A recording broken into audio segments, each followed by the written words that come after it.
Well, Pacelli and Boomer, they're grizzled and gray, talking about Star Wars from back in the day. Got a talk show called Geeky Geezers, it's true, spinning old tales about the stuff that went through. From Atari to Trek, they know every line. Geeky Geezers, man, they're feeling just fine. Late Savvy's got a lightsaber, swings it with pride. Boomer's got a game but plays it deep in the night. They're ranting about He-Man and old X-Men too. On Geeky Geezers, they're the nerdiest crew, talking Transformers toys that twist and they turn, singing blues for the geek life, their hearts still burn. Oh, Geeky Geezers, they're living the dream, talking comics and movies, they're busting the scenes. From Battlestar reruns to D&D lore, they're preaching the gospel of geek evermore. Pacelli and Boomer, they'll never grow old. Geeky Geezers with hearts made of gold. They're sitting in the studio, mics turned up loud, reminiscing about Super Friends, feeling so proud. Pacelli loves Spider-Man, Boomer's for Hulk. They argue about Star Trek with passion and both. From Betamax tapes to their old deep 20s, Geeky Geezers where the nostalgia flows. They got fans in the chat, from the young to the old, tuning in to hear stories that never get told. Talking Ghostbusters, proton packs, toys in the box, and Saturday mornings with cartoons that rock. Pacelli and Boomer, they're keeping it real. Geeky Geezers with that old school feel. Oh, Geeky Geezers, they're living the dream, talking comics and movies, they're busting the scenes. From Battlestar reruns to D&D lore, they're preaching the gospel of geek evermore. Pacelli and Boomer, they'll never grow old. Geeky Geezers with hearts made of gold. They're singing the blues for the games that they play, for the VHS tapes and the arcades that pray. But the spirits are young, though their hair's turning white. Geeky Geezers keep the nerd fire alight, so tune in each week to the Geeky Geezers show, where Pacelli and Boomer let the good times flow. From X-Files to X-Men, they're dropping the news, singing praises of geek life with them old blues. Pacelli and Boomer, forever they'll be. Geeky Geezers living wild and free.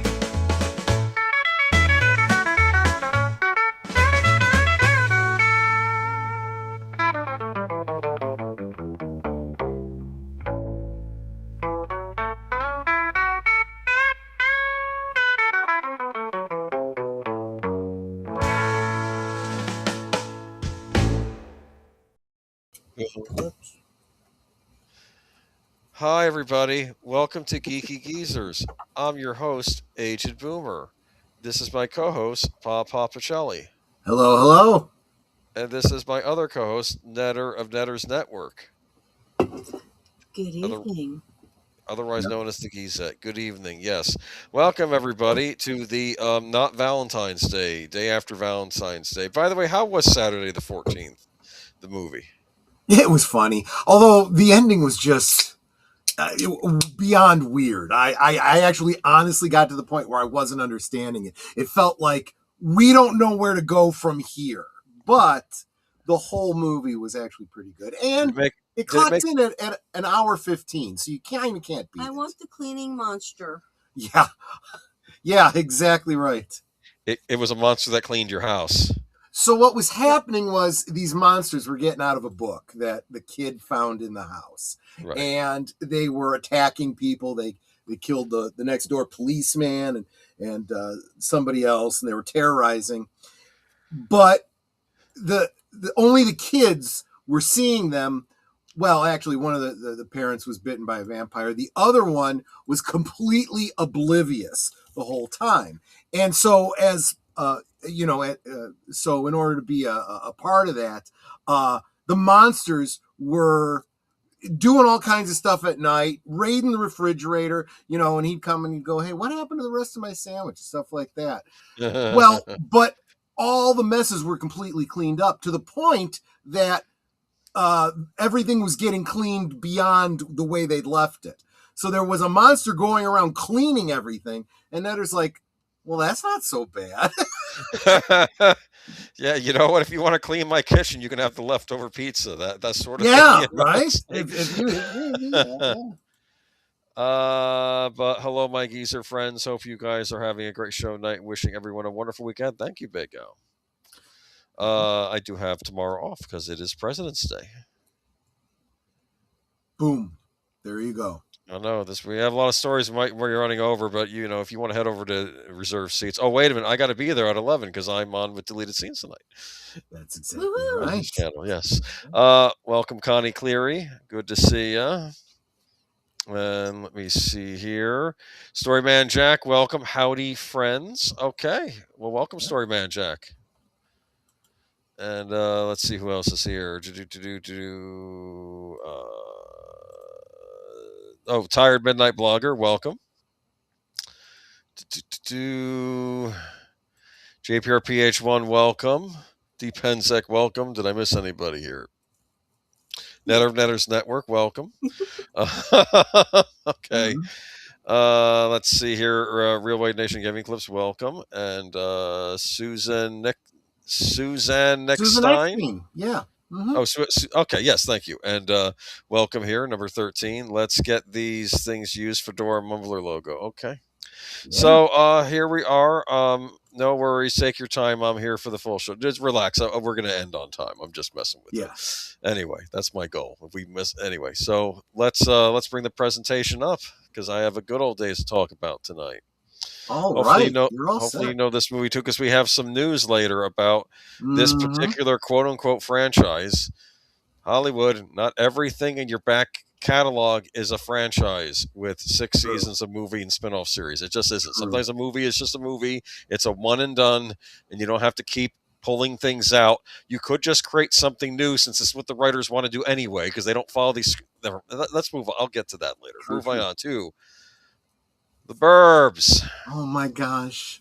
How do you make a series out of this? This is absolutely ridiculous. It's a 90-minute movie. Let's race and gender swap while we're at it too. Well, yeah, I mean, nothing against Keke Palmer. I do like her, but it doesn't look like it's following the movie at all from the sound of it. So what are you doing? It's the name. It's the name. They want the name. It's the name, and they own it, and they can do what they want with it. And we don't have to. We're going to make our own version of. No, you're not. You're just stealing a name and a concept. It's a creepy house on a suburban block. I'm sorry, you didn't have to call it The Burbs. It could have been its own thing. It's like, come on. What is it? This is a man of, what does that say there? He's a man of peace in a savage land. A comedy about a nice guy who was pushed too far. That's not what this is about, but that's okay. Yeah. I think that's kind of false advertising. Now, I would argue if this is a comedy, Tom Hanks is playing, what do they call it? The straight man character? Sure. Yeah, exactly. Character. And let's be honest, it was not uncommon for and it's probably true now for marketing to kind of lie about what the movie was about, whether it was the taglines or the poster art or whatever the case is. Yeah. I don't understand. Here's the plot line of this movie. Every neighborhood every neighborhood has a creepy house. This is that story, okay? Any city you grew up in, town you grew up in, there's that one house in town that's the creepy house that you don't want to go near, correct? Did you have that growing up? Yes. Yeah, absolutely. That's sort of what this movie is about. And, of course, the weird thing about the creepy house for us was that it was on land that was owned by the park district. Interesting. So at Halloween time, they turned it into a haunted house. Oh, an actual haunted house. Yes. And see, for me, the creepy house on the block, I used to go up to the door and ask the owner if they wanted me to help them with their grocery shopping every week. Yeah. Because she was just a nice lady that had a bunch of cats and was just a little weird, but I would stop by her house because it was like halfway between my house and the grocery store. And I'd ask her, it's like, do you need me to get anything from the store? I'm going that way. And, and sometimes she'd have me buy some cat food. Sometimes she'd have me buy something else. Usually it was cat food. Yep. And I'd get it. I'd bring it to her and head home. She's just a nice lady. Yep. Okay, that's fine. And like I said, and this movie sort of plays with that maybe the real weirdos in the neighborhood aren't the weird neighbors. It's us, the ones who are peeking at them and stuff like that. Right. That's fair. But this is the plot of The Burbs. This had, in my opinion, one of the greatest intros of any movie, because you start out with the Universal Studios logo, right, with the globe circling Earth. And then suddenly the Universal logo goes away, but the globe is still there, and it circles around until it hits North America. And then you do a zoom in, and you're going through the atmosphere. You're going all the way down until you actually go to an aerial shot until it gets to ground level of this neighborhood. I remember being a kid thinking, how did they do that? That's what I was thinking. And you, of course, you take the VHS tape, that's what we had at the time, and you would put it on the slow-mo. And I think as you went to this level, okay, they probably used some modeling, and then they did a smooth transition to the actual place. But they probably tried to get the model as exact as they could, you know, and then they kind of smoothed it. It was a very cool intro. Not something I would expect from an 80s comedy, though. But, yeah, so you've seen this movie, haven't you? Oh, absolutely. Okay. I don't remember it very well, but yeah. It holds up. And let me just get the director. I believe it was Joe Dante, correct? If memory serves me. If it wasn't, it should have been. It was Joe Dante. Yes, Joe Dante.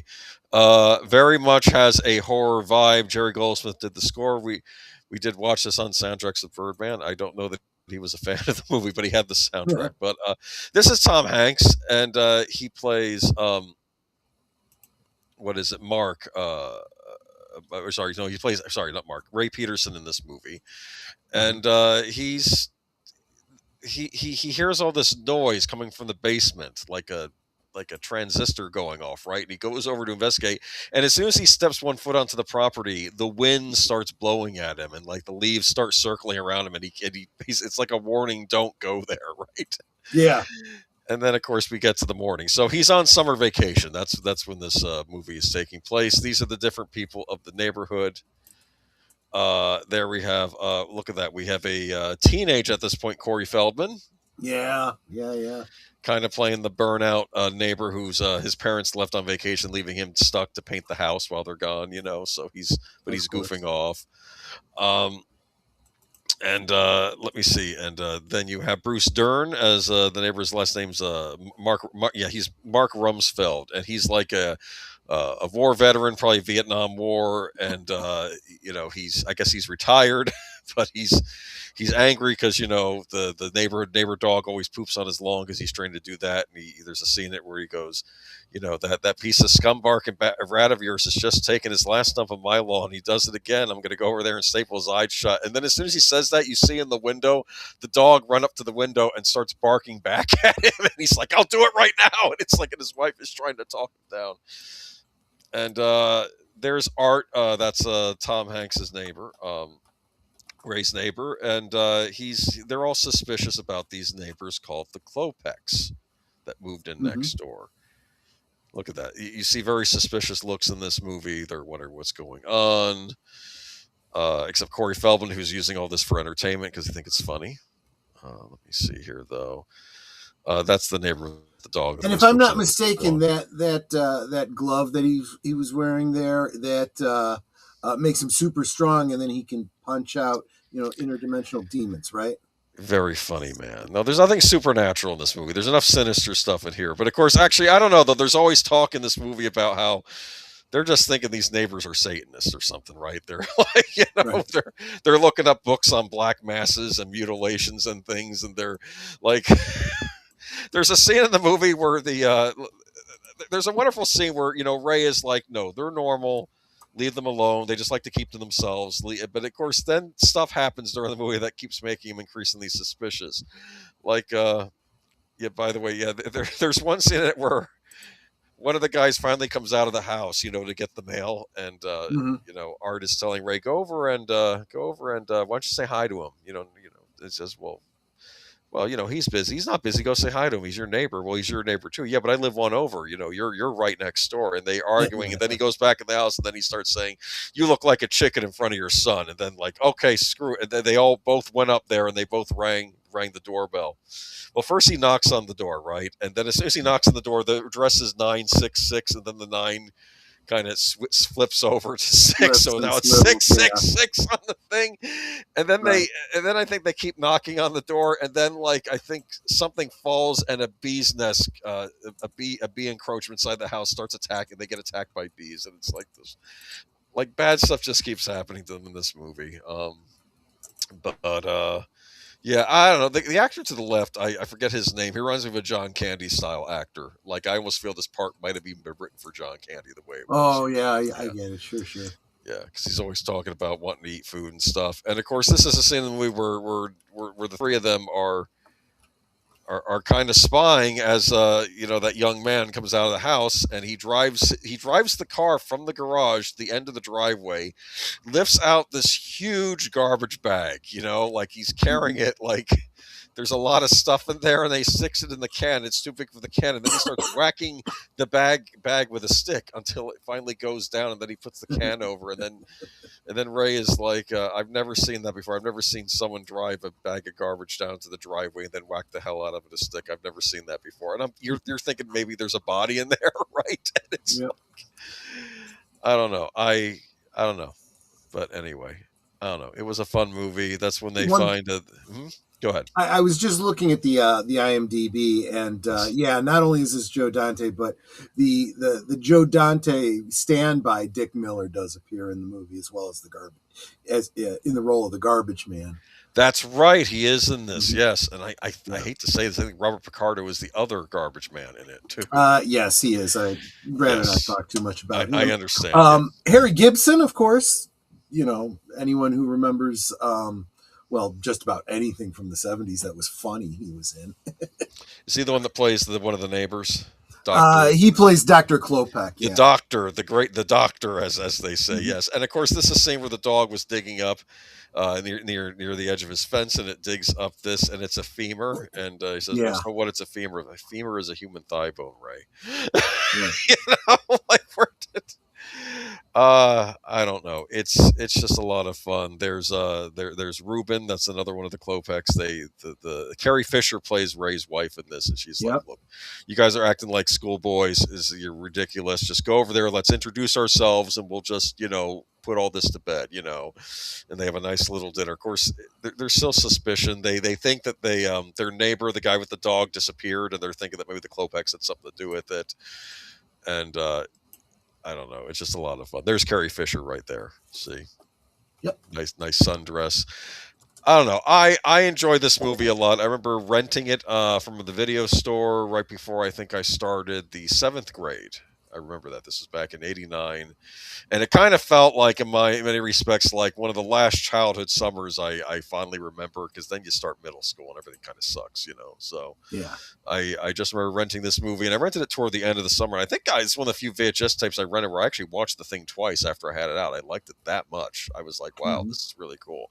I have since got the Shout Factory Blu-ray of it, the special edition they put out. So it's just a classic Joe Dante movie. There's a lot of nice little touches, like when Ray increasingly becomes paranoid, he turns on the TV to get his mind off of things, right? And of course, he turns on, and first thing he sees is the human sacrifice from the movie Race with the Devil. He sees that scene, he changes the channel. Then it's The Exorcist. It's Linda Blair spitting up at the priest, the pea soup. Oh, gosh, yeah. Changes the channel again, and it's Leatherface from Texas Chainsaw Massacre 2. It's busting through the radio station. It's like he's saying, like he's just trying to calm down. But yeah.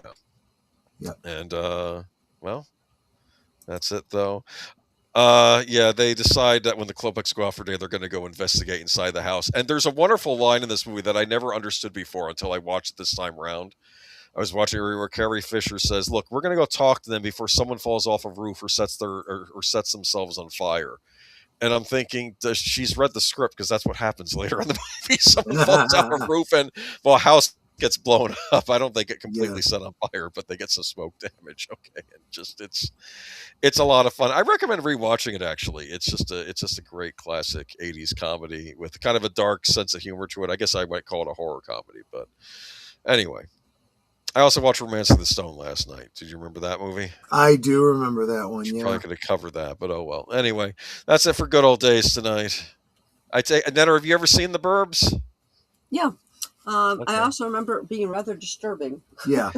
It's disturbing, but what I find interesting is you go through the whole movie and you realize that all this stuff he's getting angry about, you could argue it's all circumstantial, and the Klopeks are just, I mean, they're a little out of sorts because I guess they're from some Eastern European country that's never explained, or Germany or someplace like that. And, it's like, I don't know. Anyway, It was an interesting movie, but it's like I live in the burbs every day. There are always weird people around. yes, but I'm just saying back then, I don't know. It's like in the 80s, you had this image of the Leave It. In fact, that probably was the actual Leave It to Beaver Street in that movie because they always filmed on the Universal backlot, Right. the suburban neighborhood. And I think that was shot on, in fact, yeah, I think they even said they had to stop, the tours might be scheduled during filming. I think that was happening during the production, so they had to be careful. And that was and I think that was just the old classic Universal backlot neighborhood that they used in several movies. In fact, did they use that in Poltergeist, if I recall? Is that the same neighborhood they used in Poltergeist? I'm not sure, actually. It's actually pretty smart if you're making movies and TV shows, if you just build yourself a neighborhood just to shoot on that you can control on your lot, right? With fake houses and exactly. whatnot, right? Exactly. All right. Yeah, I don't know. So unfortunately, we have some sad news tonight. I guess we could have done a Dawson's Creek retrospective, but here we are. James Van Der Beek, passed away, age 48. Charismatic actor who starred in as the sensitive. No, I was just going to say I had heard, almost a year ago, I think, we mentioned that he was fighting cancer, and then he just kind of went quiet and went quietly, I guess. Yeah, it's sad. I think we did do a story about him not doing too well, but last thing I'd seen him on regularly was CSI Cyber.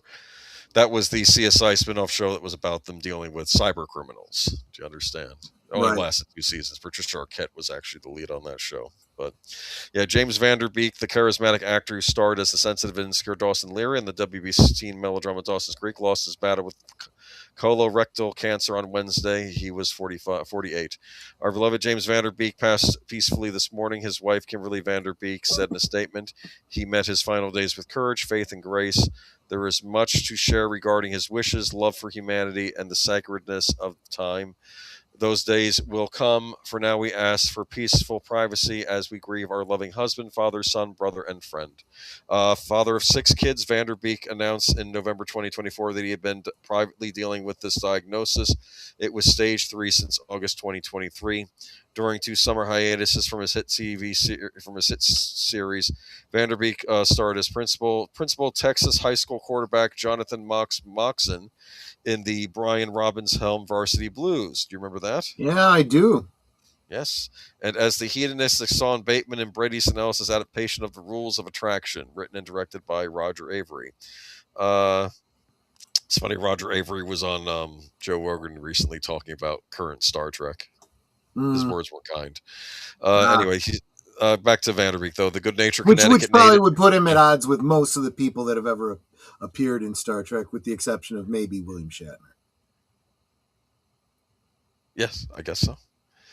The Good Nature Connecticut native also played versions of himself in 2001's Jay and Silent Bob Strike Back and 2019 Jay and Silent Bob Reboot, and for 2 seasons of the 2012 ABC sitcom Don't Trust the B something.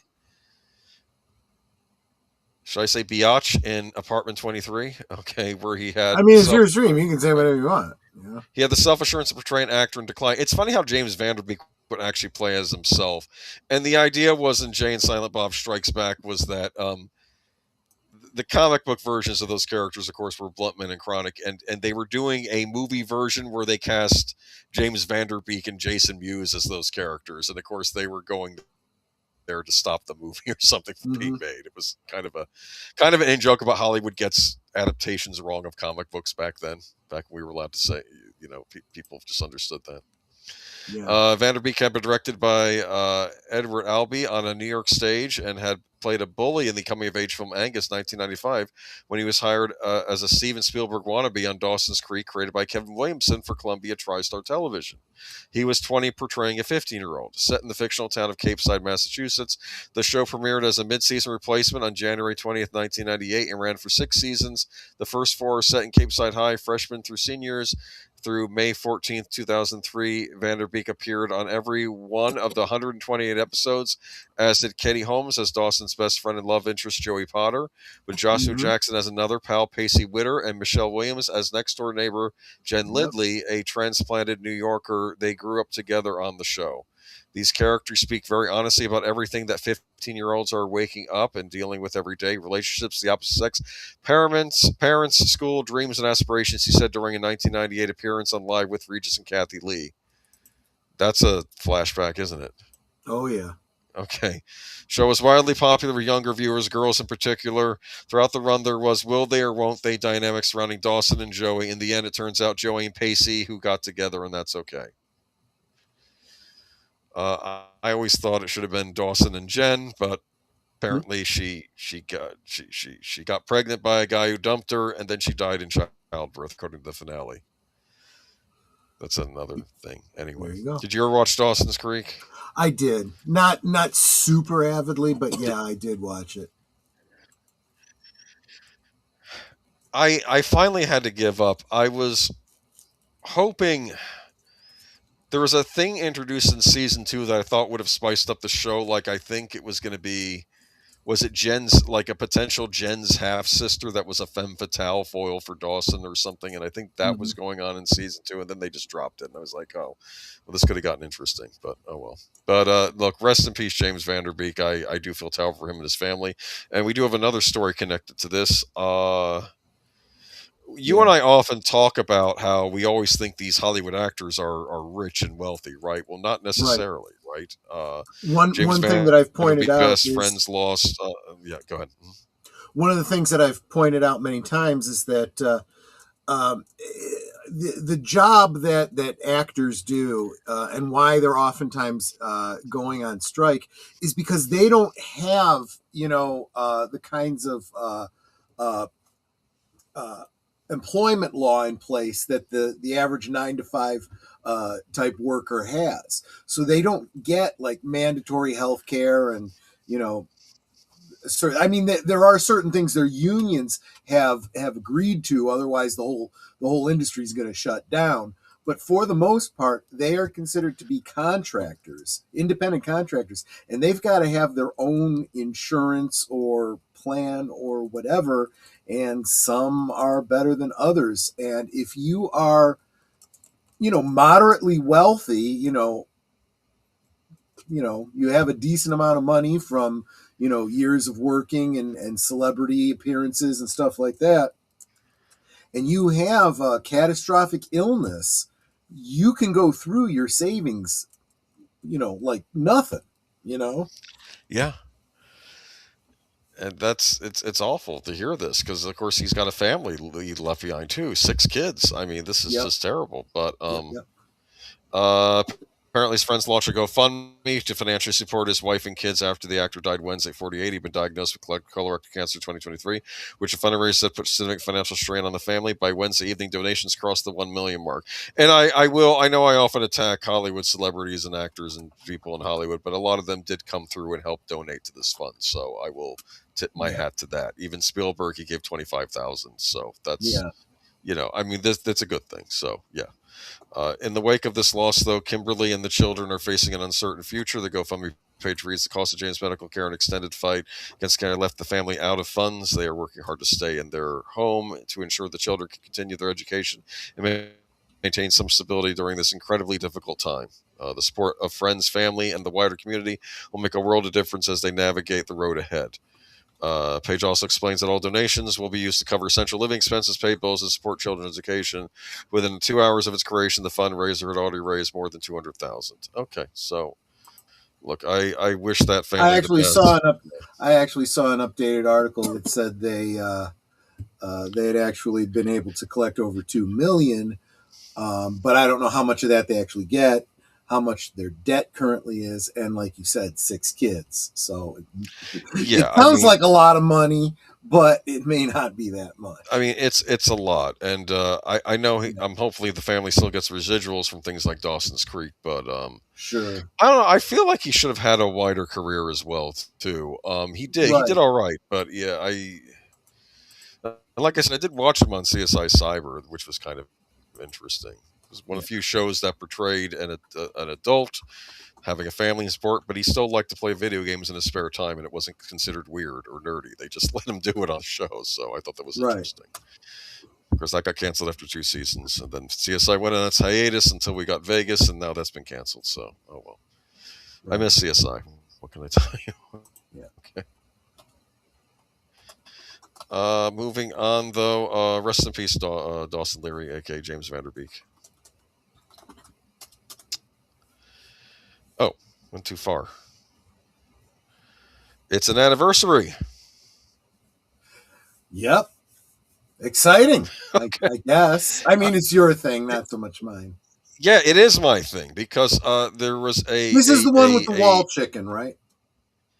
Yes, we'll get into Pennsylvania, that. yeah, Yes. wall chicken. Okay. Anyways, yes, I remember being a young boomer, quote unquote, on Christmas morning of 1989. We get a Nintendo Entertainment System, and I got a game with it. It was picked out for me, and it was called Castlevania 2: Simon's Quest. And that started my love of Castlevania, the series, the game series at least. And apparently Konami is paying attention. They have some stuff planned for its anniversary. Konami is celebrating the 40th anniversary of Castlevania series this year, and the celebration officially beginning today with the announcement of, we'll wait for that. Now, on the series anniversary page, the Castlevania production team has shared a special message confirming the doors of Castlevania have opened once more. It goes on to mention just how the beginning of numerous new products around Castlevania in the anniversary year. Here's the 40th anniversary message in full. The doors of Castlevania open once more. The light marks the 40th anniversary since the original Akumaju Dracula first saw the light of day. I believe that translates, don't quote me, to Demon Castle Dracula in Japanese. In the commemorative year, Castlevania will be revived. And first up is this title, Castlevania Belmont's Revenge. More on that in a minute. We couldn't think of okay. You know what? Screw it. Let's just get to the big announcement. Let's move on. You're excited. I'm a little bit. I am optimistic. Let me put it to you that way. Castlevania Belmont's Curse. I keep wanting to say Revenge. It's Castlevania Belmont's Reverse unveiled for Switch, launching in 2026. Also coming to PlayStation 5 and Xbox Series console, and probably Steam as well.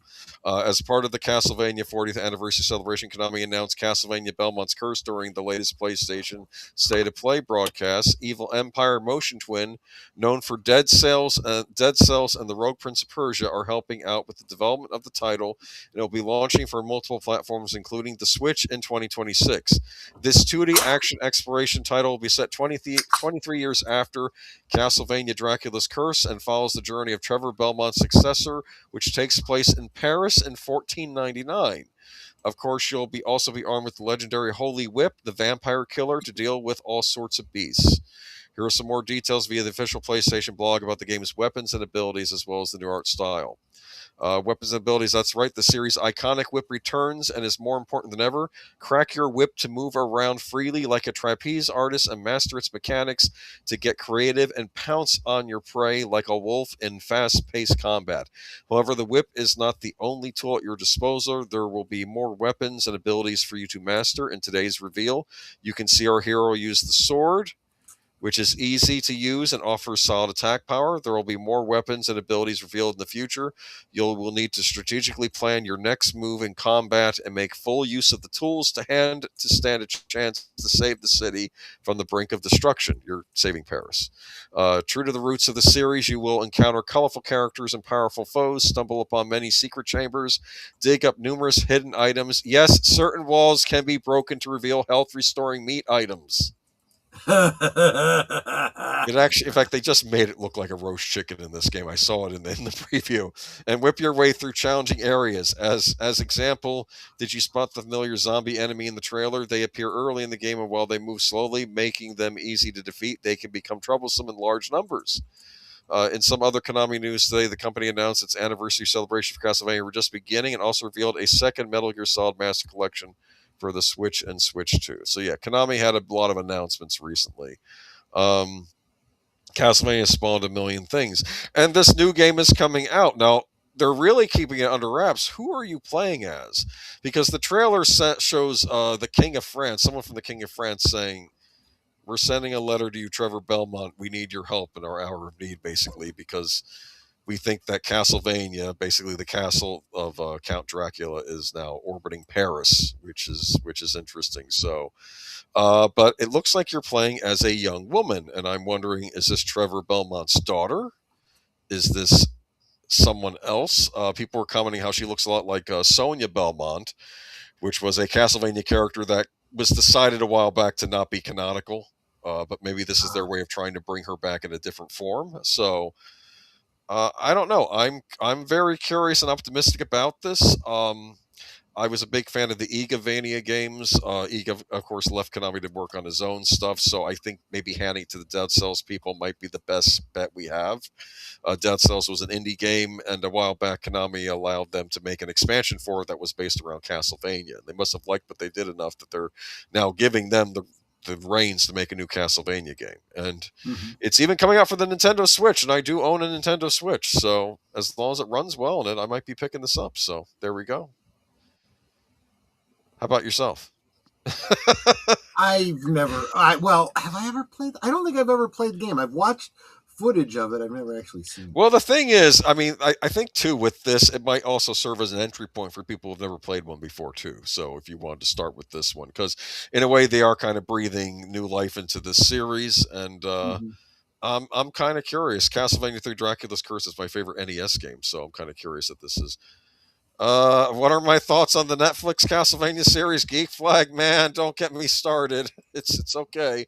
I know it has its fans. I went on a rant a couple years ago, especially when they did the latest season, where they really did play fast and loose with the lore. I wish the games, the animated series, would stick closer to the lore, and I hope that whoever's in charge of this game sticks close to the lore. I'm going to keep my fingers crossed that they are. I want to fight Dracula. He's the big baddie. Have him back. Okay, I know he's not always the villain and everything, but yeah. So I don't know. Fingers crossed. I think this will be good. But I'll wait and see how reviews come out.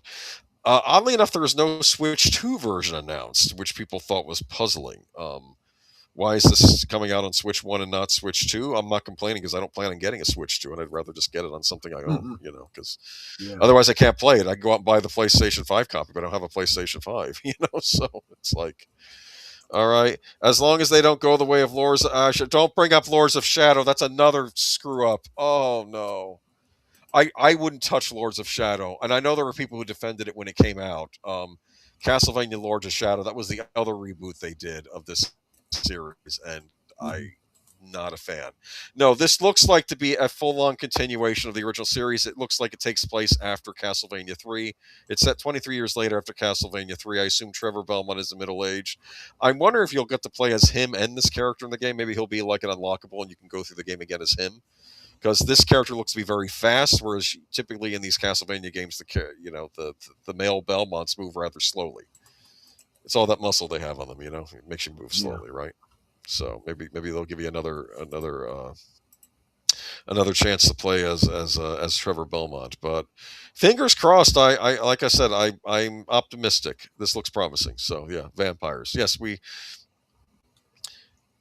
It's funny how even though Dracula's the main baddie in this game, a lot of the foes you fight in these games tend not to be vampires. You fight Medusa.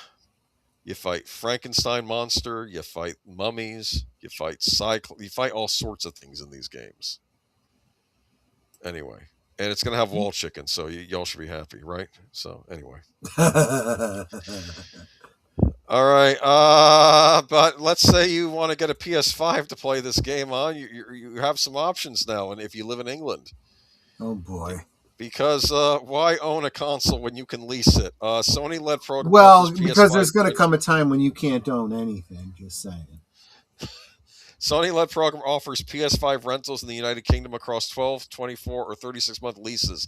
Play has no limits, except if you're trying to buy a console. Amidst the dire wastelands of the tech industry, Sony has decided that enjoying its PlayStation 5 console should remain its top priority. Even if you can't pay for one outright, the company will now lease it to you every month with recurring payments, thanks to a local collaboration with Raylo in the United Kingdom called Flex. Raylo is a tech subscription service in the UK that allows customers to lease all sorts of stuff, including TVs, phones, appliances, and consoles. This is a nightmare. This is a dystopia. Yeah. PS5s are already available on Raylo's site, but this new program in partnership with PlayStation Direct makes the process even more accessible. In fact, even this offer has been active since at least March 2025, so the company is simply re-advertising here. Instead of buying from third-party vendors or retailers like Amazon, you can buy PlayStation hardware directly from Sony via its online store. Every item sold here is authentic and official, adding another layer of legitimacy to the purchase. But you're not purchasing. Nope. Raylo's leasing partnership is limited to PlayStation UK. Oh, trust me, they're testing it out here. Yeah. It's only a matter of time before it comes here. Speaking of which, the offer includes 4 options: 12 months, 24 months, 36 months, and a definite rolling plan. The longest lease is the cheapest, starting at $9.95 per month for the base PlayStation 5 Slims across 36 months. The most expensive plan is the flexible one, where you pay a flat $19.50 per month for the same PS5 Slim and £37.49 per month, $56.06 for the 2 terabyte PlayStation Pro. Prices vary with hardware. I have a question how this leasing works, because I've never actually leased a vehicle. If you pay the amount that the console is worth, do they just let you keep the console? That's if you are doing Rent-A-Center. Yeah. However, there is such a thing as rent to own, but that's a separate agreement. That's not what this is. It's like when you lease a car. Yeah. Once you let's say that you lease a car and the price of the car would have been $30,000, and you lease the car for 3 years and it ends up being more than $30,000. They don't just give you the car so you paid it off. They then tell you, okay, now if you want to own the car, you have to pay this much more. Right. It's now depreciated to this value. So if you want to buy it, you can buy it for this. But the way it's supposed to work with a lease, okay, put a pin in that, okay? The way it's supposed to work with a car is if you lease a car, you lease it for a year, maybe 2, and then you go, you know what? I want the newest model. So you go and you turn it in. And you just keep leasing a car continuously. See, and you always have a new car. And that's fine if you don't ever want to own the car, if you just, have to have the newest hotness all the time. That would be great for computers, right? If you could get a new computer every, 2 years, 3 years, whatever. But with consoles, I don't see them coming out often enough for that to have value. Especially with the concept of not being able to port games over to the new console and all the other problems with this whole console concept.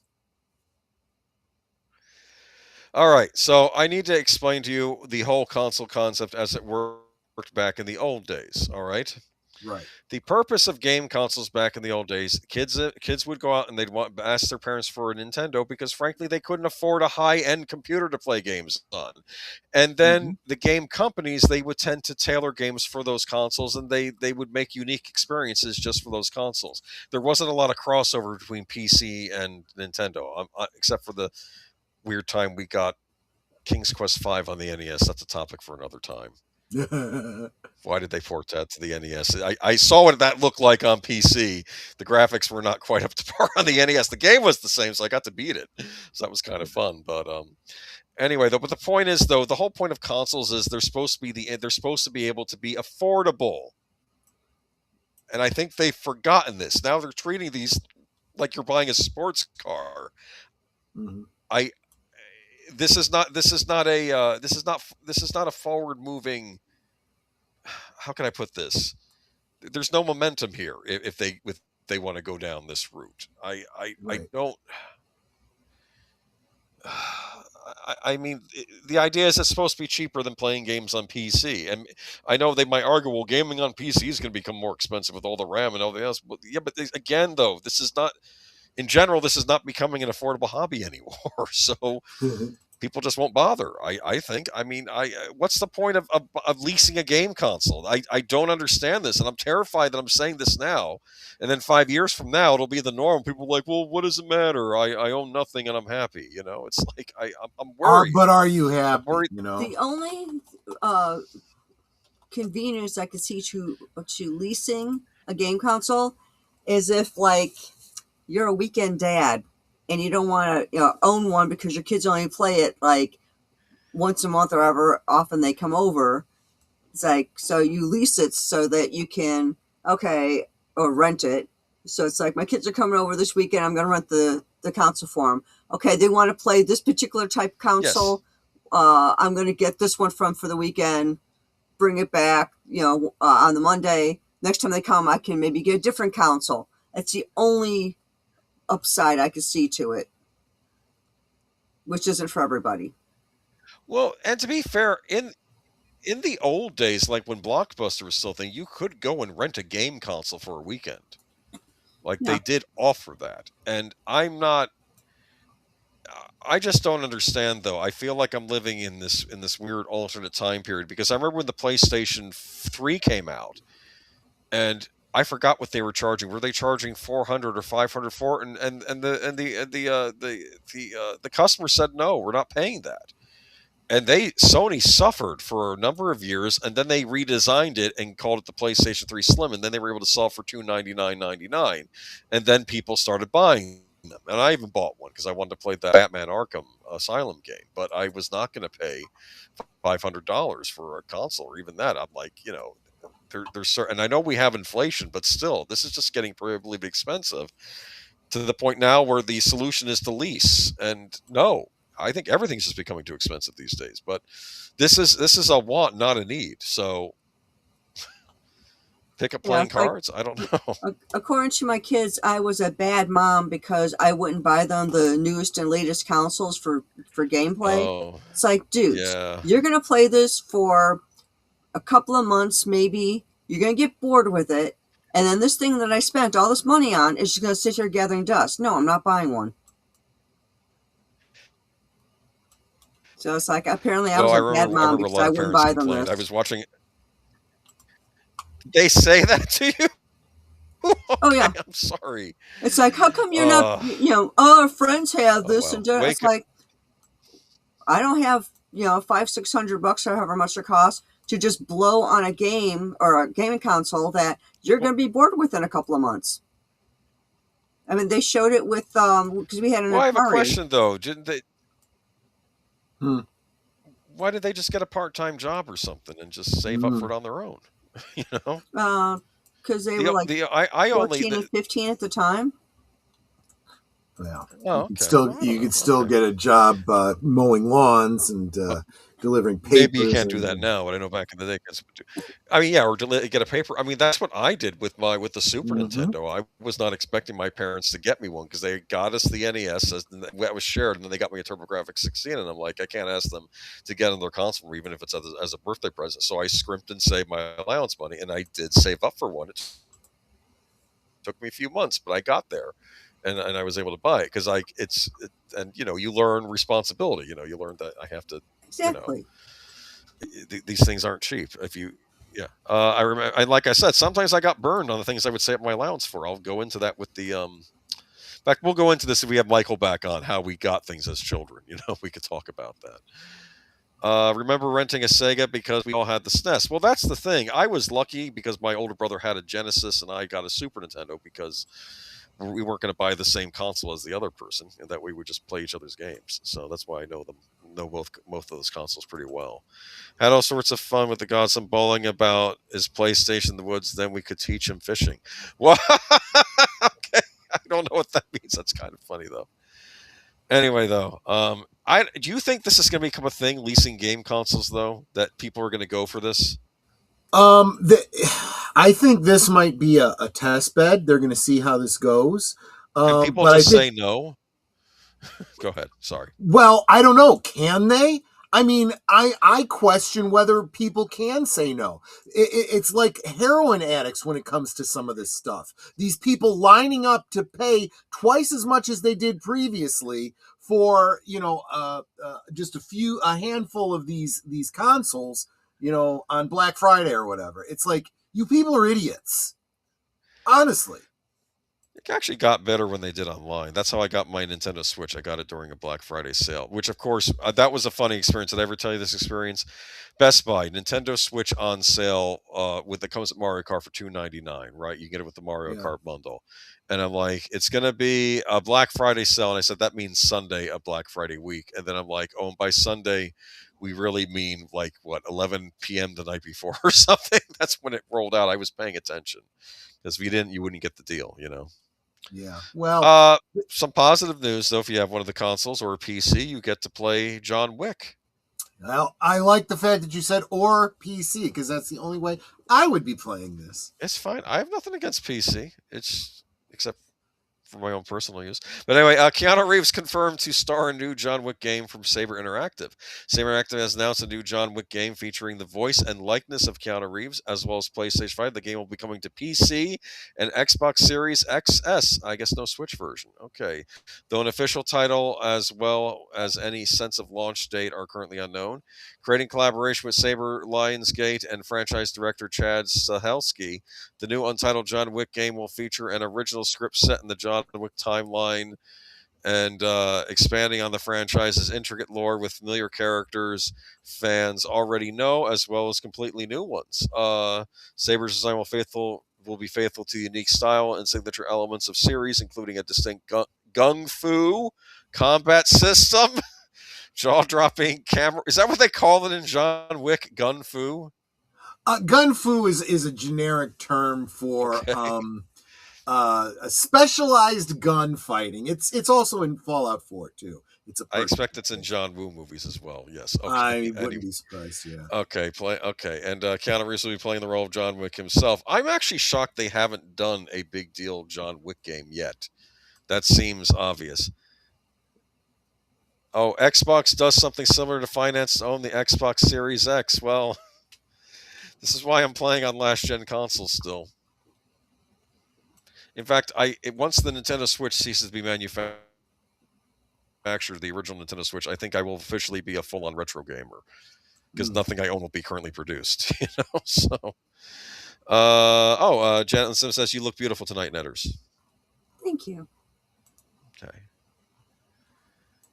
Speaking of, well, actually, there is no transition to this, but Disney Snow White flop exposed, Rachel Zegler controversy, ballooning budget, and box office collapse.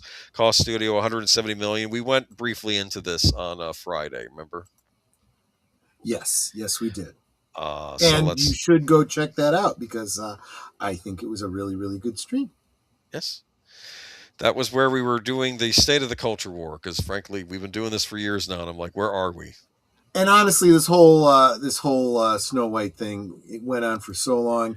It's a bit of Schadenfreude. I mean, this kind of an article, we're sitting here going, "Yep, not surprised." I think they would have lost less money if they just threw the crap on the screen that they had to begin with, instead of trying to save it, which they weren't able to do. Yeah. The financial fallout from Disney's live-action Snow White remake flop is finally coming into focus, and I believe this is from WW Pro, right? And the numbers are nothing short of catastrophic, according to new reporting from Forbes star contributor Carolyn Reed. The studio's controversial remake didn't just underperform, it cratered after ballooning production costs, weak box returns, and mounting controversy surrounding the lead star. The Snow White flop has resulted in an estimated $170 million loss for Disney for theatrical revenue alone. Add marketing into the mix, and this catastrophe becomes a box office apocalyptic event. And when you start digging into how it happened, the story gets even worse. Per financial filings tied to the film's United Kingdom production entity, Snow White racked up a staggering $336.5 million production costs, putting it in the same spending tier as major franchise tentpoles like Star Wars and Avengers films. While the newly surfaced filings shocked casual observers, the ballooning costs didn't catch everyone off guard. In fact, Reed highlighted that the industry analyst and YouTube commentator Valiant Renegade had already forecast the film's runaway spending years earlier, year, estimating that Disney's Snow White remake would land near the 300 million mark. As Reed noted, the projection wasn't exaggerated for shock value; it was actually conservative when faced with the actual cost. The final production filings ultimately rounded down to a number strikingly close to the estimate he made a year before year before the film even reached theaters. Reed also pointed out an important distinction often lost in online debate. Renegade referred to the film's total costs, not just its internal production budget or post-incentive net spend.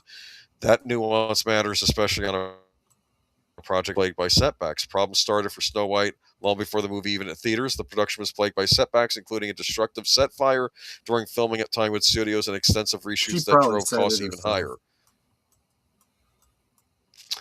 You think so? I'm Anyway, by mid-2022, before filming had officially wrapped, Disney had already spent over $183 million. Do you think she was lighting up a doobie and then she was worried about getting caught and just threw it? I have no idea. But let me put it a different way. She was so destructive to this production. She literally or she figuratively set fire to it. So she may as well have literally done so as well. Now, I have a theory about her and her attitude. In the past, stars usually have to become stars before they start spouting off their rhetoric. Yeah, exactly. Opinion.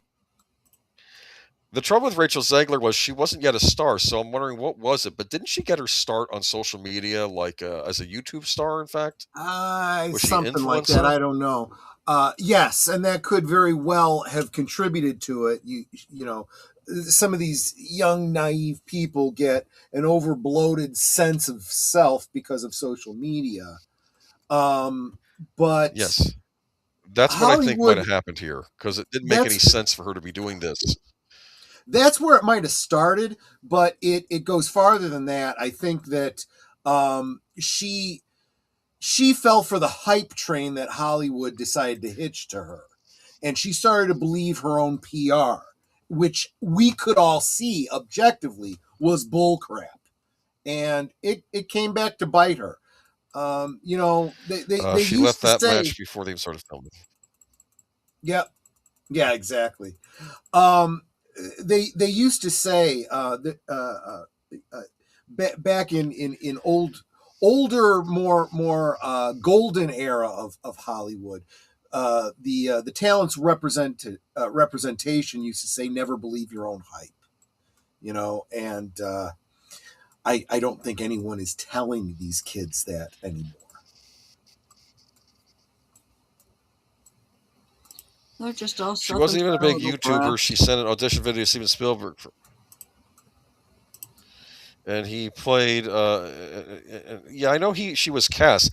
Like I said, I don't know how she was doing from YouTube. That's why, because I didn't follow her channel, obviously, but I didn't know if maybe she had a following, and maybe that contributed to her having a bigger ego than she would have normally if she had just come in on, you know, like normal actors did. Box office collapse seals the film's fate. Despite massive investment, audiences simply didn't show up.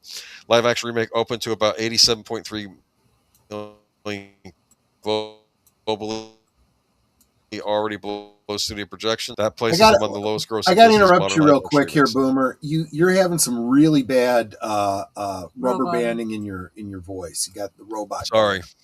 So if there's anything you could do to clear up your bandwidth, try it. Let me see if I can jump on a different network. Hold on. There also seems to be a pause. Like I'll say something, and it takes you a while to hear it. Yes. Yeah. So something's hold on. Not right. Carry on without me. I'll be back in a minute.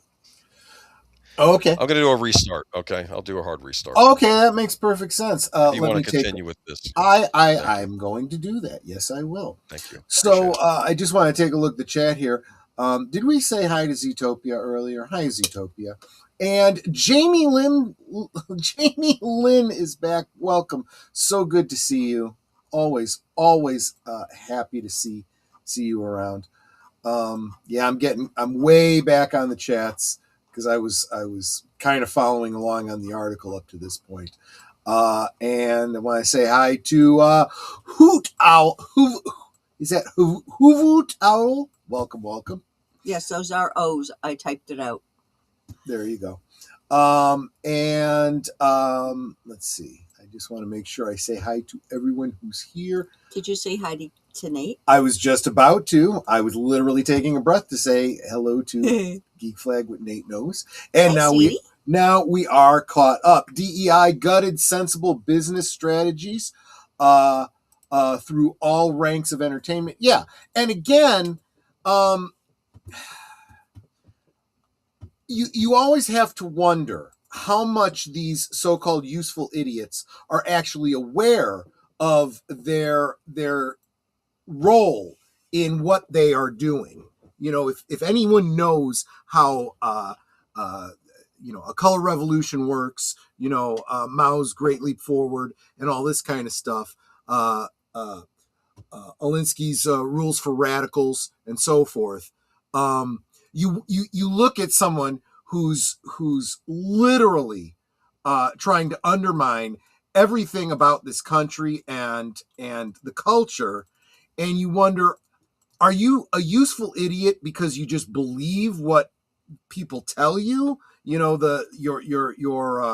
handlers are telling you, not that you realize that that's what they are, or are you really all for the revolution and you're all in and you're purposely playing these games? But honestly, it's just baffling that how many people have been saying about this movie for years. And I'm sorry, I think that Rachel Zegler should have kept her mouth shut. Yeah, exactly. And there was failures all around. The studio should have stepped in and said something. Her representation should have stepped in and said something. For crying out loud, her family should have said something. But some people just can't be told, and there's a follow-up article on this. I believe it's that Park Place is covering it. WD Pro mentioned it in one of his live shows recently, that her most recent film can't even get a distributor. So I'm sorry, her career, we've said her career is over, but we say that like what we really mean is it should be, but who knows with the way Hollywood is. Well, as it turns out, it looks like it literally is. Oh, so you mean it's weird? Yeah, well, yeah, exactly. Welcome back, Age of Boomer. You're still showing a red is that bad? Exclamation point. Yeah, which means you have very little bandwidth. So right, let's see what happens. Let me do one more thing. And do you have like somebody like playing games over at your house or streaming high definition TV or something like that?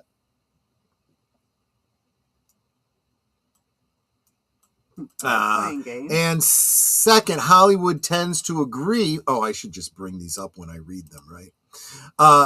Hollywood tends to agree with me about Rachel being fired because she kept running her mouth about things, and I'm glad that Hollywood fired her. Sorry, but not sorry. Yeah, exactly. Somebody needs to tell Rachel Zegler that that's Hollywood, baby. I see what you did there. Very, very good. Okay, you look like you are doing better. I don't see the red exclamation point on your bandwidth symbol. Let me know if that shows up. I moved the booster closer, so hopefully this is not going to be an issue going forward. So sorry about that. No. Anyway, no worries. Okay. No worries. All right, I think we'll probably hear more about this.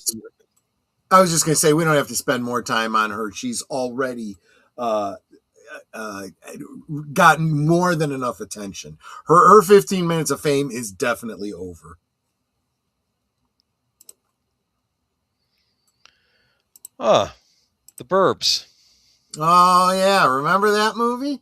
Oh, yeah, that's right. We just talked about it. Hold on a second. Let me bring my notes back. But yeah, this is the new Peacock original series, The Burbs. It says Peacock original. Mm-hmm. That is Keke Palmer, I believe that's the actress's name. She was in Akeelah and the Bee, if you recall that movie at all.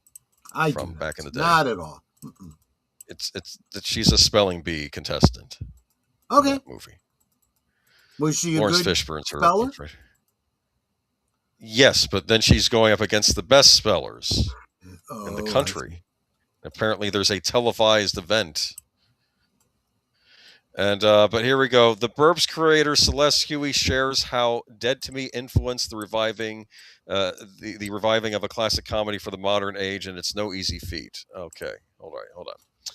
But the series creator told Decider she took a different approach from Joe Dante's original 1989 comedy, The Burbs, by centering the story on an outsider entering Hinkley Hills instead of having the suburb turn on the outsider. I wanted to just center the story around a black woman entering a very white suburban environment and kind of also finding herself as a new mother, as a new wife, and kind of redefining her identity in a new space as she starts to unravel the mystery of the town. Because of course she did, because there has just not been enough representation for certain groups. And, we need to make sure that, every film has that kind of representation. Just saying. Yes. I'm just saying, well, it doesn't sound like the movie at all. Yeah, exactly. The movie's a comedy. I did turn it on to watch the first 15 minutes, and I just wasn't laughing. And I assumed this is supposed to be a comedy or comedic, but it wasn't hitting for me. So because I was just kind of curious.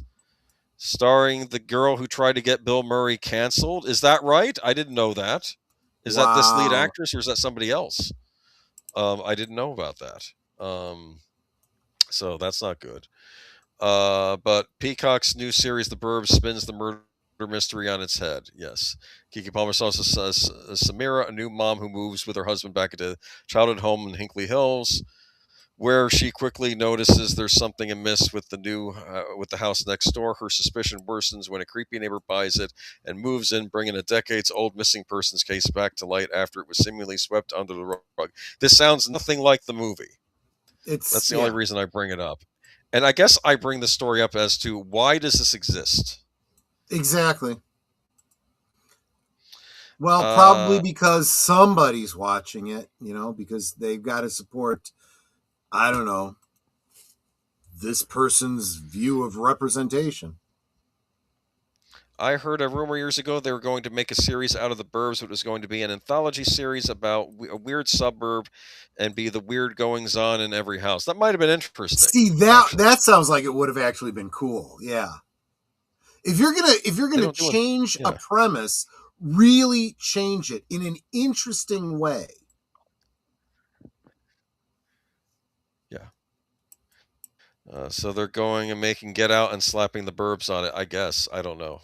That was that movie about the creepy white. That was the Jordan Peele movie years back. Mm-hmm. I'm not still roboting, am I? No, you're fine. Okay, good. All right. I'm just going to move on. David Boreanaz to star in NBC's Rockford Files reboot. I would encourage everyone to take a look at the thumbnail for tonight's stream. I put up a side-by-side of David Boreanaz and James Garner, and I was like, I can totally see it. Yeah, I mean, maybe. I mean, again, I have to say though, it's we're dusting off no property and putting a new actor in it, but this might work. Yes. NBC's Rockford Files reboot has found its leading man. David Boreanaz has signed on to star in the pilot as Private Eye James Rockford. He'll take on a role made famous by James Garner in the original Rockford Files, which ran from 1974 to 1980 and continued later with several TV show movies. Boreanaz will also be a producer on the pilot. Okay. Is there a reason to be hopeful smart about on this? his Maybe? part. Pardon me? Did you used to watch this series? I'm curious. Yeah, I did. Mm-hmm. It's definitely one of those. Unfortunately, what I'm about to say is not going to make any sense to a certain younger demographic. But the Rockford Files had one of those theme tunes that you just knew. It was in your head. Heck, even if you didn't watch the show, you probably knew the theme tune. And I'm realizing more and more that concept of the theme tune or the theme song or whatever to TV shows, after like the late 80s, early 90s, they got shorter and shorter to the point that they don't exist. I mean, look at the theme tune from How I Met Your Mother. You know, it's a quick little 2-line stanza and it's done, and then it's right back to the show. And I don't think some shows even have theme tunes. Anyway, I'm getting off on a tangent, but the Rockford Files theme was definitely one of the classics. My favorite was the original Equalizer theme. Remember that? Oh yeah, I do. Future Friday stream TV themes. I'm kidding, of course. Well, I'm saying that now. No, I think that's actually a great idea. Don't be kidding. Yeah. Definitely. All right. NBC ordered the pilot in January as part of a spate of pickups as the network stages its own mini revival of the traditional pilot season. NBC has ordered 8 episodes so far, up from just 3 last year. Does that mean they're trying to take TV seriously again? Since Peacock has not done anything in the streaming war, has it? Not really. No. I mean, when but we then talk again, about the none streaming of war, them have. Well, yeah, Paramount Plus has it, but maybe Netflix. Netflix won. Netflix is the winner. Yeah. Whether you like it or not, they were declared the winner. Well, we predicted that at the beginning too. We said, you know, if Disney did certain logical things, they would have been the winner. They absolutely did none of those things, and Netflix came out the winner as predicted. Yes. So yeah, moving on to so I don't know. I have reason to be hopeful about this. He's been on shows in the past, like what is it? SEAL Team. I don't know if you watched that. He was on that. Yep. I watched Buffy. every episode of Bones and Angel, and I have all of Angel and Buffy on DVD. We actually have some Bones on DVD too, I believe. Bones holds up, I think. Oh yeah, it does. I love watching Bones. Mm-hmm. And Lynn Green says, I love Rockford almost as much as Maverick. Boom. Yeah, exactly. All right. So we have this to look forward to. Hopefully they won't mess with the formula and they're just bringing things back to formula. I can tell you, Lynn, Revolution, by the time I finish Revolution, I have this trip in March to MegaCon. We will not be getting to Batman until after I get back. So, but good, you're on 73 pages away from finishing that book. Yes. So, and let's move on to, of course, the big news of the night. We have some more Highlander news. Yes. First look. What do you think? I mean, at first I looked at this and I'm like, but he's not playing Superman. He's playing Connor McLeod of the Clan McLeod. I can see it. Yes. Okay. I buy it. Yeah. And let's be blunt. They probably want to change up his look as much as they can. They don't want him to look like Superman in a kilt, you know. I mean. Well, true. And I could also see this and this is probably what it should have been in the original. I think it would be brilliant if in the old scenes, he's, you know, he does all the past, what do you call them? Flashback scenes with a beard. And then in the modern day, he's clean shaven, right? Yeah. And that would make sense. Yeah. That to differentiate. Yeah. And, that would be good storytelling, you know? I mean, maybe someone still does that, right? Trying to remember what Lambert looked like. I know he had scruff going on in the flashbacks, right? I think he had scruff going on all the time. So, okay, well, there we go. I'm not sure there was any differentiation based on that. So let's get to this. John Wick director Chad Stahelski will be bringing the same brutality of the Baba Yaga franchise to his long-awaited reboot of the action fantasy cult classic Highlander. Good choice for director Bear, by the way. Exactly. New look behind the scenes of the highly anticipated project reveals Henry Cavill and Dave Bautista in the middle of a fight sequence, their characters anyway, with the footage showing both the titular or immortal warrior played by Cavill and his villainous immortal rival, the Kurgan, played by Bautista, come crashing down. A Highlander reboot has been in the works for so long that many wondered Yeah. whether the project had either been cursed or would have only been seen by actual mortals. Oh, that's funny because that's how long it takes to look up. Yeah, It's exactly. a funny joke. I'm sorry. Development on the revival began way back in 2008 with Deadpool star Ryan Reynolds eyed for the lead. I like him, but Wow. he wouldn't have worked. He would not have been a good casting for this. Yeah. The idea of a possible curse continued after Cavill was injured while training for the Highlander, but the actor is now back and fighting fit as he battles for the quote-unquote prize. Directed by John Wicks, Chad Stahelski, and written by Kerry Williamson and Mike Finch, Highlander has amassed an all-star cast alongside Henry Cavill and Dave Bautista. The former Superman will reunite with his Man of Steel co-star Russell Crowe, who is expected to play the mentor character portrayed in the original film by Sean Connery. I think that works too. Russell Crowe as Ramirez. Works, yeah. Yeah. With the rest of the class, including MCU alum Karen Gillian and Jimon Hansu, as well as Marissa Abella, Industry, Max Zhang, Blades of the Guardians, and Batman vs. Superman Dawn of Justice star Jeremy Irons. I suspect Irons, is he going to play another villain maybe in this? I don't know. I wonder if they're going to... he could play another villain. He could be... they've got to be setting this up for potential sequels, so I wonder if they might be going with the concept of the Watchers. They are. I think they are. Which was introduced in the TV series. I was kind of wondering how far they would go with already established canon and how much they're going to break from it.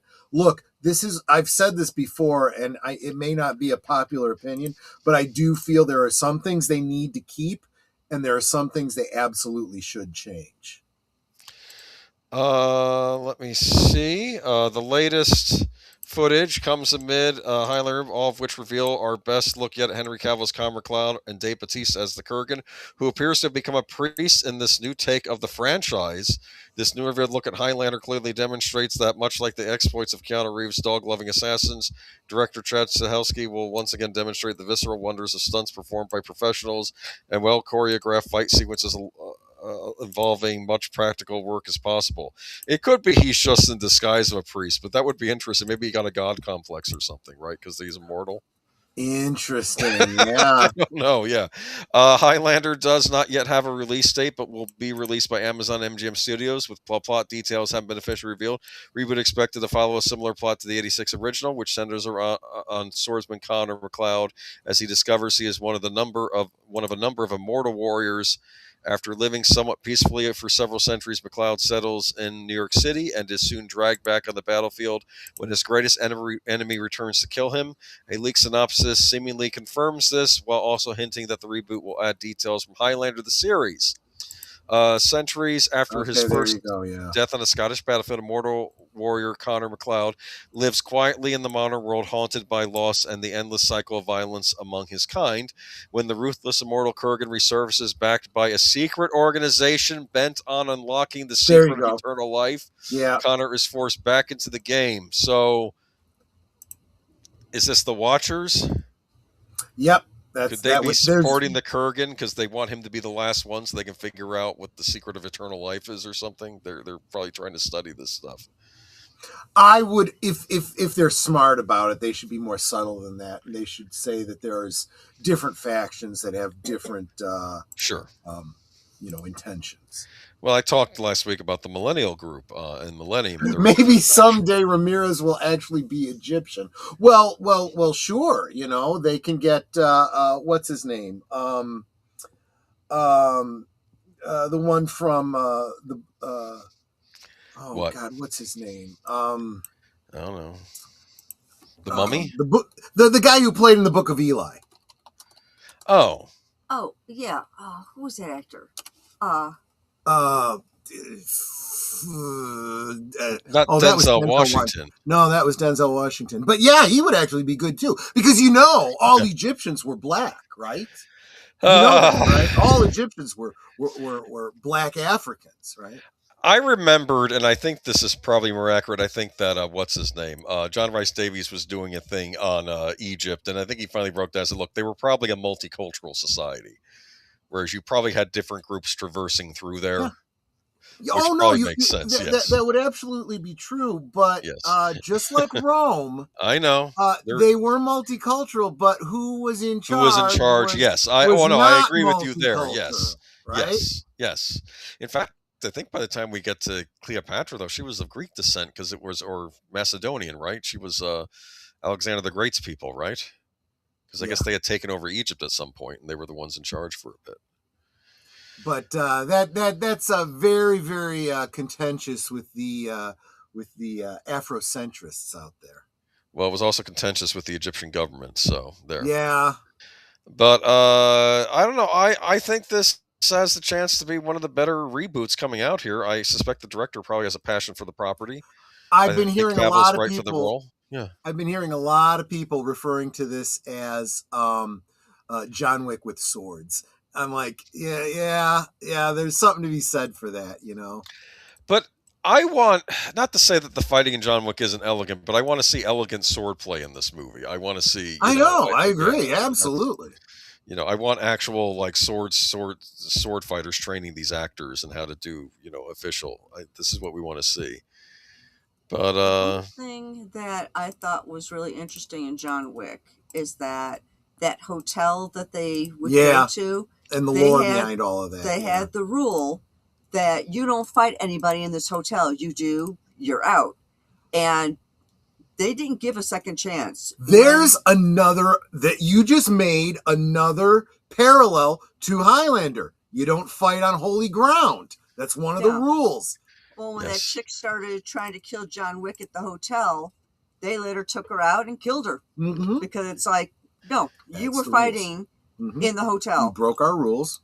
We break, this is how we kick out your membership. Right. That was, what's her name? Who was in the Yes, it was. Yes, I'm sure she has a name. I'm so bad at this. I don't remember actors. She was on Agents of S.H.I.E.L.D. for a bit, too. I think she played Sparrow in that or whatever they... You know what? I'm just mush tonight. Just it's the bandwidth that's messing with my head now, too. Okay, moving on to...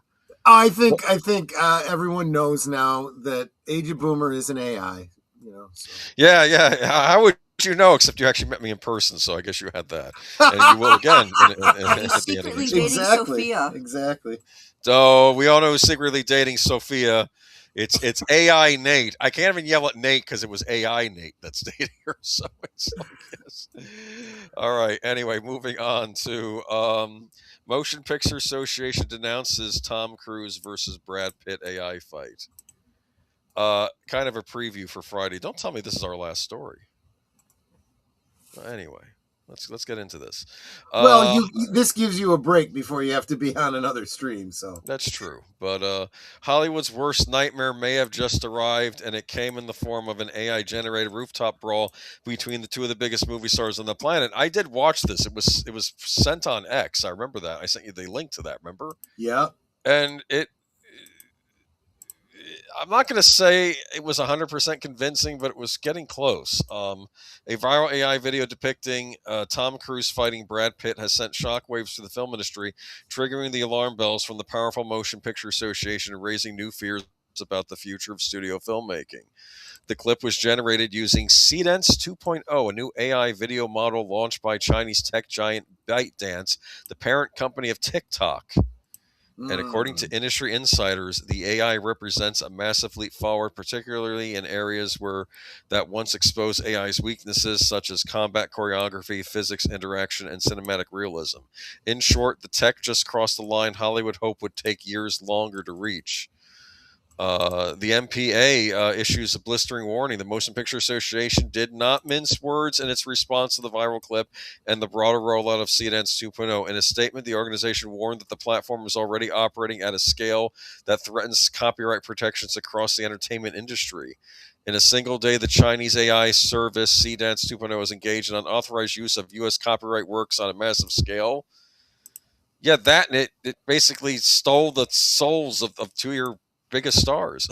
I'm sorry. Well, No. yeah. An MP, a spokesperson said in a statement, by launching a service that operates without meaningful safeguards against infringement, BitDance is disregarding well-established copyright law that protects the rights of creators and underpins millions of American jobs. Shocking that China would ignore copyright law. I mean, who could have guessed that they might do something? Think on this. You know how China's big on making their homegrown movies just to be shown there, and they don't like the American movies coming over here? Couldn't they theoretically have a movie with like a Chinese actor and then Tom Cruise AI speaking fluent Mandarin or Cantonese in the movie? Yep. And, and have that be a big seller over there? I didn't even think about that. And this is something that I've been kind of indirectly saying for a long time. Yeah, you can go on strike and you can tell Hollywood they can't do this and they can't do that, and you're not allowed to do this, you're not allowed to do that. But this genie is out of the bottle. People are going to be using your image whether you like it or not. There is no stopping it. So congratulations.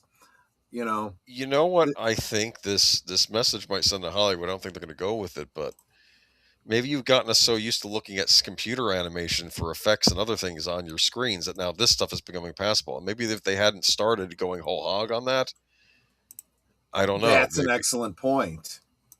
Because Tarantino never used CG in his movies, and maybe that's how they have to sell things going forward. I mean, I don't know. Like Hollywood has. The movie industry there have been upsets before. Remember what one of the earliest upsets was? It was this thing called the television set. Yep. Why do I got to pay for a ticket at a movie theater? I can just catch it on TV. And if you pay attention to history, which not enough people do, you know exactly how to combat these things. What do? You have to pivot. You've got to, you've got to move with the currents, and every step of the way has been, well, we got to differentiate ourselves now from television. We've got to make it a different experience. It's got to be a different enough thing that people will still want to do it. And it was still seen as, well, there was movies and then there was television, Now that has changed. So they need to up their game, but they're not doing that. They're bringing themselves down. Look, we've got The Mandalorian coming out, and it's literally just 2 hours of a streaming series. Really? Because I thought it was 2 hours of them just on the carriage with the tauntauns in front of them. Like a tauntaun. Yeah, exactly. So stupid, that commercial. I finally watched it, the Super Bowl ad. They're so overconfident with themselves. They think that people are just going to run out to see this. And keep in mind, they're opening this thing up in May. There was two fatal flaws with that commercial. First, that's the kind of commercial you do when you're not trying to build hype for your thing. You already know it's a done deal. That's when it's okay to have, C-3PO and Luke Skywalker show up on the Muppets. I mean, you don't need to do anything else to promote. Everyone's already going to go see the movie. The other thing is, that was a Christmas commercial. It was a parody of Budweiser commercials from the past. So it should have come out 3 months ago. You don't wait for that and put it out, throw it together last minute, for the Super Bowl. So stupid. But anyway, this video that we're talking about here, though, was a result of a cinematic action featuring 2 A-list stars generated from a short text prompt that looks largely indistinguishable from studio-produced footage, and that's where the existential fear kicks in. If one creator can generate a convincing action scene today, what happens when they can generate an entire film tomorrow? Yep. They said that concern was echoed publicly by Deadpool writer Rhett Reese, who reacted to the clip with blunt pessimism about the future of the industry. I hate to say it, he said on X sharing the video, it's likely over for us. I'll tell you. Well, fine. Just give up. Just don't even fight anymore. Look, it's something that I haven't said before. Two things happening in parallel could be related. You have all of these remakes, and every movie is the same, and every movie has the same fight choreography, and every movie has the same special effects. And if you have the wah sound in one trailer, you get the wah sound in another trailer. And it's all regurgitating the same stuff. And that is exactly where AI lives. Maybe if you start getting original and doing something that AI isn't doing, you'll have something. But as long as you're just going to keep doing what AI is doing, AI is a lot cheaper. They don't need you. Do you know what AI can't do, or at least I don't think it could do? I think you need to start bringing proper comedies back to the big screen. We need comedies again, and stop being afraid of offending And stop everybody being with comedies. offended, and when people are offended, say, oh, I'm sorry you're offended. Too bad. I made that joke for the people with a sense of humor. It's ridiculous. But yeah, Motion Picture Association denounces Tom Cruise versus Brad Pitt AI fight. And we'll probably go into more of this on Friday. But you know what that line means? It's over for us. That reminds me of a scene in The Simpsons when Marge Simpson was on trial, and then the prosecuting, I guess the DA was saying, who's he asked the jury a question, who's more handsome, Tom Cruise or Mel Gibson? And he says, I'm willing to waste the jury's time having a battle about the super hunks. And then Lionel Hutz says, wow, he's going to win the trial judge. And then Marge is like, Yeah. Mr. Hutz. That's when Marge gets sent to jail. Remember that? She gets sent to jail. And then everything in Springfield sort of falls apart because I guess Marge's influence in the town, the little things she did, Right. like made like they couldn't afford to get a statue of Abraham Lincoln because the squares she made for the bake sale, the marshmallow squares she made for the bake sale weren't made, so they could only afford a statue of Jimmy Carter. And then the town rioted. That's where the joke comes from. He's history's greatest. Yeah, that's from that episode. Yeah, and that was all because Marge was in yeah. jail and couldn't make the marshmallow squares for the bake off. It was just bake sale. It was a funny episode. Reminds me how much I miss Phil Hartman. He was always the voice of the lawyer, Lionel Hutz. Right. Yeah. But for companies like, but I know that this is where WW Pro and I maybe part ranks, but you might be more on his side here. Whereas if independent creators gain the ability to generate full-scale lightsaber duels, space battles, or cinematic character performances at home, the barrier separating fan productions from studio content could collapse overnight. As for companies like Disney, which tightly guard franchises like Star Wars, the prospect is deeply unsettling, because once audiences can get blockbuster quality spectacle from decentralized creators, the monopoly on visual storytelling disappears. Well, you know what doesn't disappear? Quality writing. And that's been part of the problem with Hollywood the past few years. We don't get quality writing. And I'll go even further.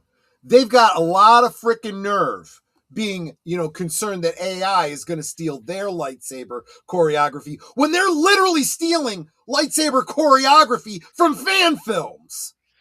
That were probably, because the fans make the best stuff, as you say, but. Yeah, exactly. They're literally doing it themselves. So, wow, if we don't give a crap that AI is doing it to you, you deserve it.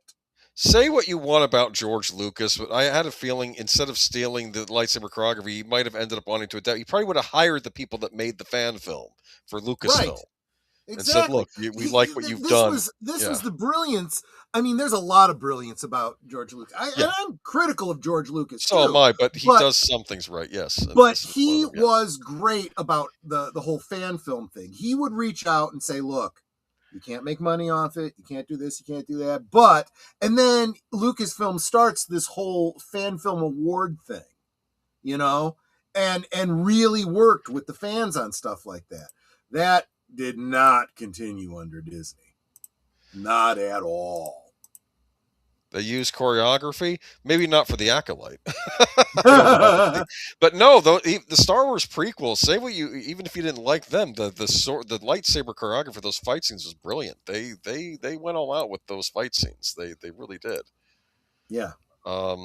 Reality studios must face the Cruise versus Pitt AI fight. Looks like a novelty clip on the surface, but inside Hollywood, it's been treated as a warning shot. The viral set of clips serve as a proof of concept demonstration that the filmmaking power once reserved for billion-dollar studios is rapidly becoming democratized.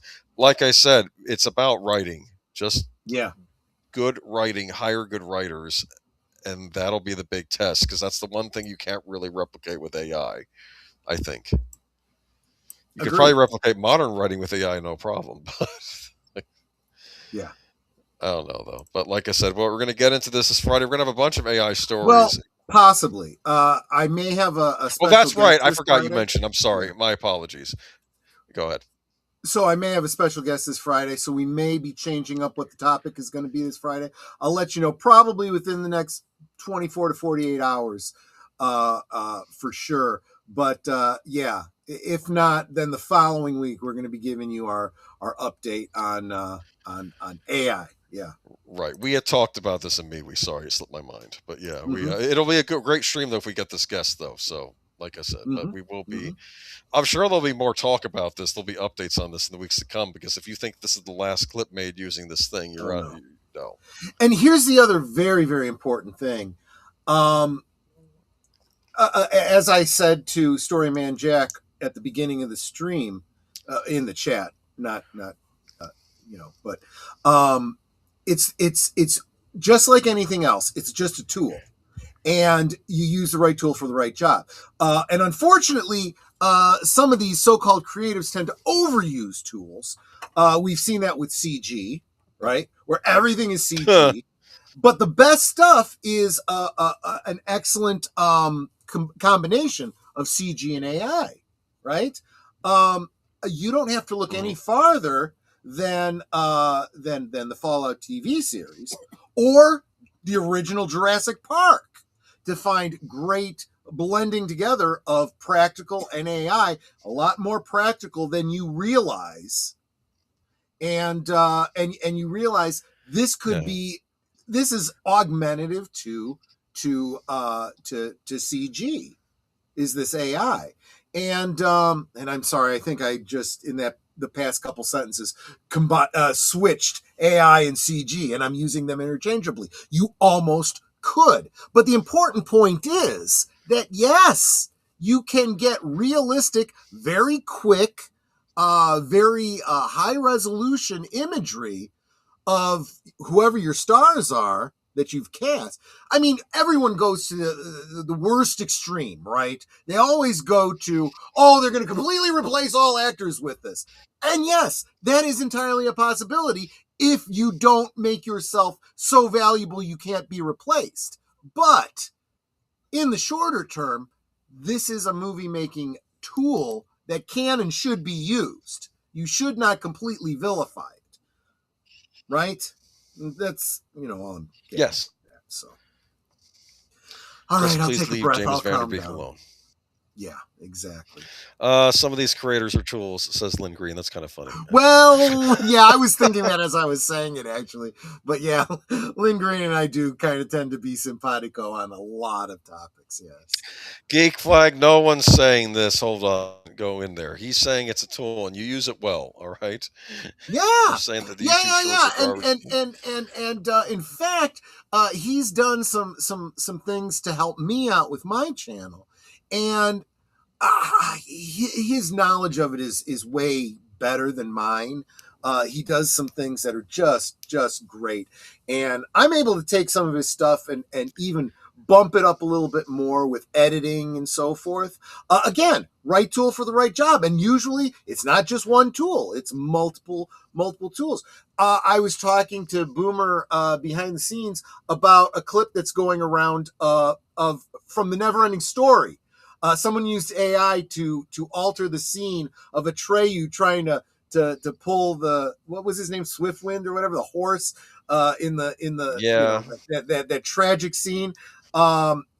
Make it, the horse, gets the will to live and gets happy and pulls free, and it was really done well. In fact, it was done so well. I'm watching this very short clip and I'm like, I wonder, was that an alternate take? Oh, I see. This was AI. And I'm like, you know what? Just making little scenes like that, not whole movies, but just little scenes like that, that's going to be the way of the future for fan films. There are going to be and we already know some of the great fan films that are just a matter of people doing editing out there. Well, pretty soon they're just going to be taking out one scene and replacing it with another, and that can change the whole movie. You don't like an ending? Epic you fight just between. Yeah. Can we get Kermit and Big Bird fighting? Oh, can you hear me? I'm thinking about that. I think there might be some better options here. Could we get Kermit? No. You know who I want to see? I want to see Grover versus Yoda. Think about it. Okay. And Well, then you know what? And then Miss Piggy comes in to break it up.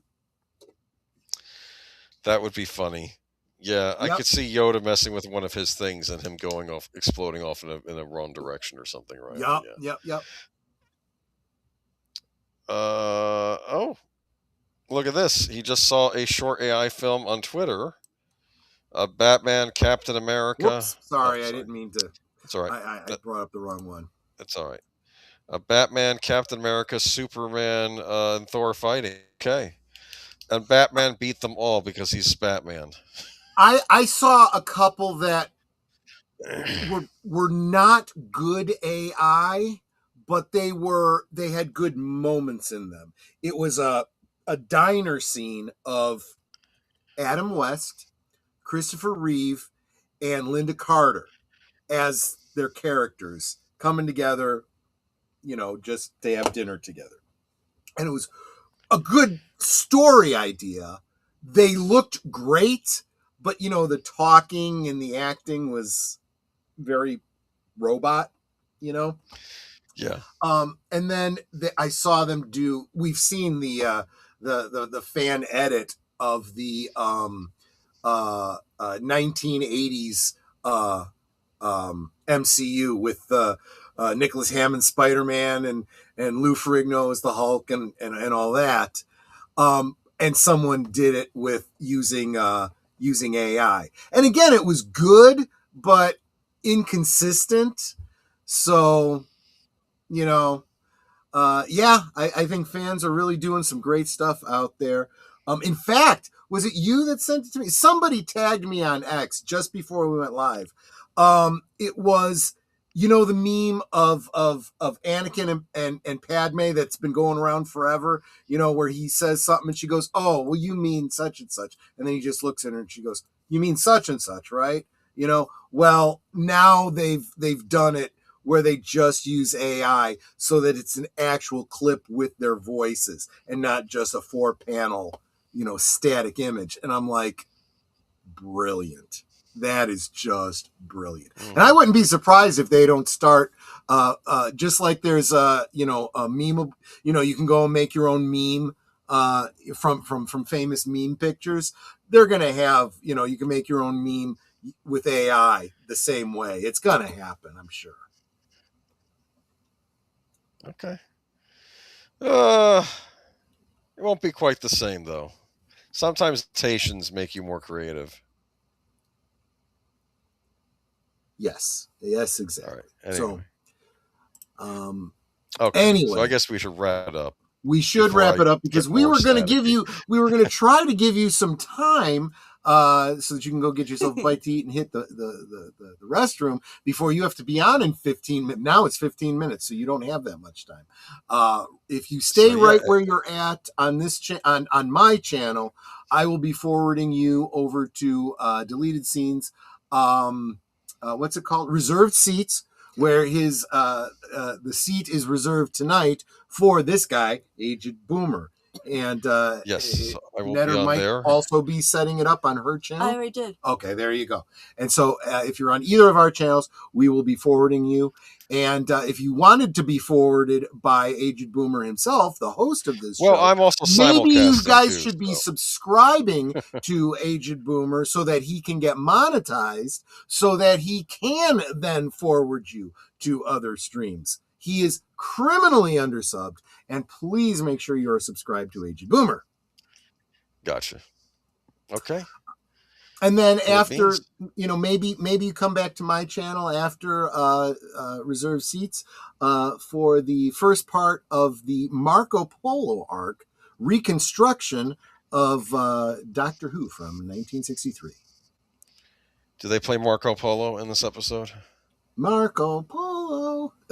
Yeah. They could. It's Speaking of which, these lost episodes of Doctor Who, we'll probably mention this a little bit tonight, would probably benefit from being reconstructed using AI, since they are lost media. It's a thought. Plus, they have the still shots. All right, Exactly y'all have. Well, this has been fun, and like I said, tune in shortly at 11 p.m. Eastern Standard Time for reserved seats, and I will be on with deleted scenes. And if you are on Age of Boomers channel right now, Deleted Scenes just dropped the link, so you could just go ahead and click on that. All right? Gotcha. Sounds good. All right, y'all have a good week. Take care, and everyone. We'll schedule Bye-bye. next time. Good night. Good night.